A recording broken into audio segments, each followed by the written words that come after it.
ibliis gaafa nabiyyallaahi aadamiin sujuudi isaan jedhan hindide maaltu si dhorge jennaan anatu isa caala, anatu sarra beeka, anatu sarra jira, isa dhoqqee horofarraa uumtee ana ibiddarraa na uumte akkamitti isaa sujuudinaan jetta jedheetiti.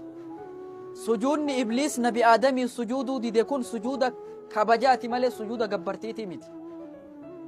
Nuti ammoo yoo sujuuda rabbii dinne, sujuuda rabbii aadamii yoo dinne, suni nama haqan godhatu gabbartii, rabbi ammoo gabbartii haqa godhata. Kabajuuf osoo hin taane gabbaruuf sujuudnafi. Ibliis sujuuda takka didee salphate, guyyatti nu salaata shanan keessa sujuuda 34tu jira.